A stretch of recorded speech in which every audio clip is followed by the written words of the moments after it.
When Uncle Sam sneezes, like he has with his 2025 government shutdown, which places are going to catch the cold?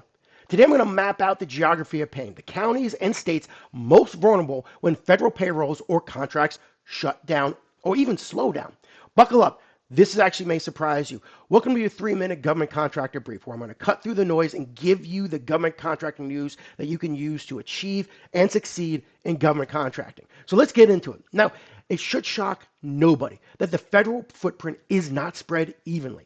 There's a small number of states and counties that carry an outsized share of federal jobs and defense dollars. That's great when money flows, but brutal when it doesn't. In our analysis, there are 11 states and territories which we consider to be extreme risk. This is territory due to high concentration of federal payroll and contract spending.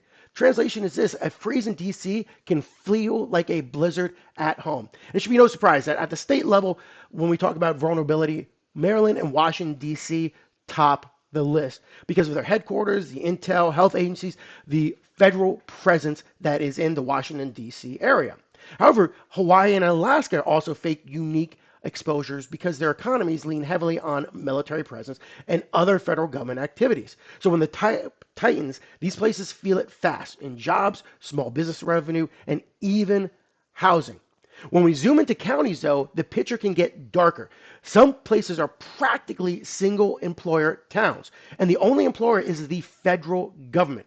Rural counties anchored by a base or a warfare center, a science hub, a production hub around national labs, those all are going to be significantly impacted by this shutdown if it continues. You know that the fact of Fairfax, Montgomery, and Arlington counties, because of where they are located around Washington, D.C., are going to be some of the most hit. However, in stress events, these communities might see an immediate slowdown in consumer spending, and delayed contractor payments are going to ripple through the supply chain. For government contractors, you have to understand this concentration risk is real. If 70 to 80% of your revenue or headcount sits inside a handful of high dependency counties, you're riding the same roller coaster as the budget and the government shutdown today. What can you do? Well, diversify geographically. You need a balanced, stable, diversified markets with targeted bets in federal heavy regions.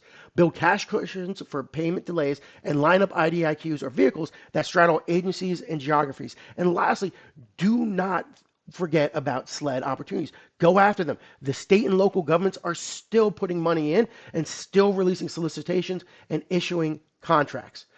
When we talk about, though, the county level, it is important to highlight a couple of those unique counties that are significantly extreme risk. Now, Martin County actually tops the list. And then you get into Falls Church, go down to Los Angeles, get into Montgomery County, and you go all the way down basically to Prince George, and then you get to Norfolk City. These are going to be the extreme risk counties where this government shutdown is going to have significant impact downstream and throughout the entire market. Because it's important to remember, for every federal job created, there's a multiplier effect of anywhere between 1.3 to 1.6. That's a huge multiplier effect that is going to be beneficial and lost within these counties. However, there's other counties that you may not even think about. For instance, you go all the way down the top 25 list and you get to Puget Sound. So what we're going to see right here is that the effects of this government shutdown are not going to be spread equally. Federal spending is always going to ebb and flow. The pain isn't random, it's geographic. If you can map it and understand the data, you can manage it and sometimes even profit from the pivot. I've linked the full analysis along with our report and county snapshot below in the comments. Stay smart, stay diversified, and I'll see you in the next one.